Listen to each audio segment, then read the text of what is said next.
It's me again, and soon there won't be actually time or room to actually put any more rules on these very stone looking objects. So we're up to rule number 13, and from last lesson, that idea that positive and negative ions attract each other, and those are those electrostatic attractions. Okay, so we're taking the ionic bonding a bit further today, the ionic structures. So looking at ionic structures and their properties and how we might be asked some exam questions, etc., to test our knowledge on this so we can actually try and apply what we've learned. So a few questions to start with. We'll go through these in a minute. So if you're watching this recorded, pause now. And then, what's the charge of a group 7 ion? Well, in group 7, they've got one electron missing, so they gain one electron and they end up with a charge of -1. What is the charge of a group 1 ion? Group 1 will lose one electron and they'll end up with a charge of +1. And then it says draw the bonding, the ionic bond between chlorine and potassium. Now that's going to be different. What you should have drawn in your book was first of all drawn out a chlorine atom with its 17 electrons. Then you should have drawn it with an extra 1 and you would have a box around it and a -1 here. And for the potassium, you'd have drawn out exactly the same, a potassium one with its 1 electron, and then drawn it again after it has lost its 1 electron from group 1, and it would be +1. And that would be a diagram showing the ionic bonding. The only difference is you'd have, and I haven't got room on here obviously, you'd have the shells of electrons all filled up with the right numbers. The atoms first and then the ions. So hopefully you've done that and made your corrections. I just want to say a little something about the live lessons. The live lessons, you get a chance to do the Kahoots, and that really helps to identify where people are getting confused, etc. However, you can always send in to your teacher when you send in your work anything that you're really confused on, and they'll make sure they address that in future lessons. And so we got to this. We have these, let me change colour pen. We have these negative chlorine ions, or it could be oxygen, or it could be fluorine, it could be any non-metal. And we have these positive sodium ions, or magnesium, or aluminium, or whatever metal. So in sodium chloride we were looking at, these ions all attracting each other in strong directions, forming these giant, you have to say it like a giant when you say giant. You don't have to, it's not legal. And I just need to come off that for a second. Actually, if I click that, just going through what we did last lesson. So we've got these ions attracting in all directions. What does that mean about all of these ionic crystal lattices? All these structures like this that are really hard to draw. Well, what it means is those are strong electrostatic bonds, that positive and negative attracting. They are in all directions. These are worth writing down if you haven't already got them. That structure you can see in the picture here is called a giant crystal lattice. Those strong bonds are hard to break, and it takes lots of energy to break them. So you have to get to a high temperature to break them, and that means they have high melting points, high melting and boiling points, because it takes a lot of energy to break them apart so they can flow around. Right. And now how do we apply this? So I'll go back to my pen. What colour shall I use? Dark blue. Why not? So here is a question. And we're going to do some of these in future lessons. And up the top here it says I go, because this is a question for me to demonstrate. So describe the structure and bonding of sodium chloride. And this sort of question, when you first meet them and get used to them, you see that on an exam paper and you think, what does that mean? The first stage is break the question down. Now if you look in here, it says describe the structure and the bonding. So first of all, you ask yourself, so there's 2 marks really for describing the structure, and there's 2 marks for maybe describing the bonding. And the other important word in there is describe. It doesn't say explain. It doesn't say explain, it just says describe. So actually, you're just showing off that you know what it's like. So the first things are, and then it only wants you to talk about sodium chloride. So you don't need to talk about all metals or all non-metals, just sodium and chloride. So by then, I've now read the question properly. I've read that it says describe, and I've read that I've got this section here about structure and this section here about bonding. And most importantly, I've read that I need to make 4 points because it's worth 4 marks. And there's no point in writing a 1-sentence answer. So the next stage is you've now read the question properly. What should you be thinking? And this is all before this happens in seconds once you get used to this. So what you should be thinking next is, okay, so sodium is a metal and chlorine is a non-metal. Sodium is in group 1, so it loses 1 electron, and chlorine is in group 7, so it gains 1 electron. So these are things I know. It's a group 1, and you've got a periodic table, remember, for any exams. So therefore now all of a sudden, okay, so the structure, and then that one, the sodiums become positive and the chlorines become negative, and then they bond together because positives and negatives attract. So now I have, in a 4-mark question, I'm spending the first 30 seconds breaking down the question, and I'm spending the next 30 seconds thinking. And maybe it helps some people to scribble in rough at the side of the page. That's the way I always did it on every single exam paper. Scribble some ideas down over here, maybe in pencil, and then just put a line through them afterwards. So, and now I start my answer. So the structure, and the bonding. Right, I'm going to start with bonding. The bonds are strong, electrostatic, because I know the posh word for it.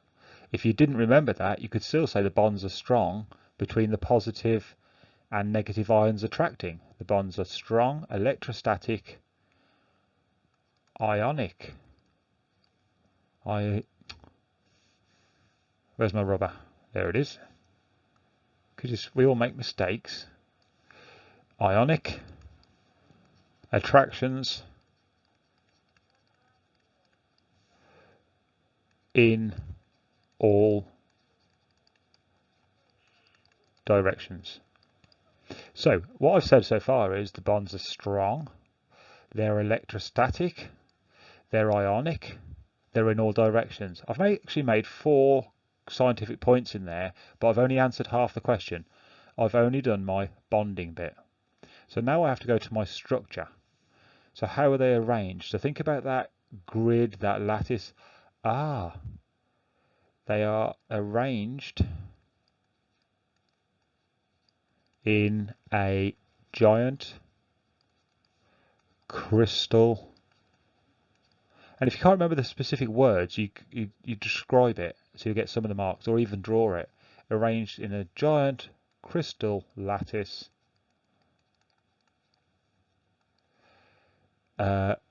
and making it a solid structure. So it's not a gas or a liquid, it's a solid. And now I've said how it's arranged in a giant crystal lattice and it's a solid. So I should be able to, somebody would be marking this and going, the bonds are strong, electrostatic, all directions. Yep, I get my 2 marks here. It's a giant crystal lattice structure, it's a solid. Yep. And if I was being a bit fancy, what I might have added on is that giant and making it a solid structure, I might have added on with a high melting point because of these strong bonds. So what I'd like you to do I think you need to write the question, write the answer, and then do this one. It's very, very similar. Describe the structure and bonding of magnesium fluoride. Look at the periodic table, see where they are, see how similar that is to the other one, and write out the answer in your own words here. Now, I'm not going to go through that here. That needs to be in what you submit by email or through Google Classroom to your science teacher, so they can check your answer through and give you some feedback. Okay, here's a second question. This one I'd like you to have a think about yourself before I go into it, so it's worth pausing. So we start breaking down the question, but obviously you can pause now and have a go at it yourself. Magnesium chloride, so straight away it's a solid. It tells me it's ion, so I know it's ionic bonding. It tells me one is +2 and one is -1. And it says describe in terms of electrons, so it's a describe question, and electrons. What happens when a magnesium atom reacts with chlorine atoms to produce magnesium chloride?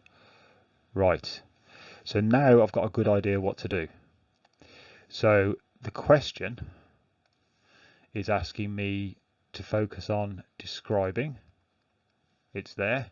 There it is. I'll just circle that word. It's asking me to describe about electrons when a magnesium atom reacts with chlorine atoms. Now all of a sudden I'm thinking, okay, magnesium atom. I look at the periodic table, it says 24 and 12. I go to a chlorine atom, it says 17 for the number of electrons, 30 protons there. And then I can draw them.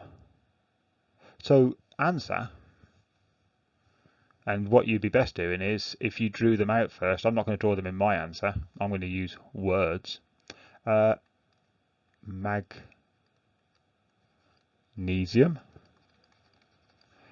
loses 2 electrons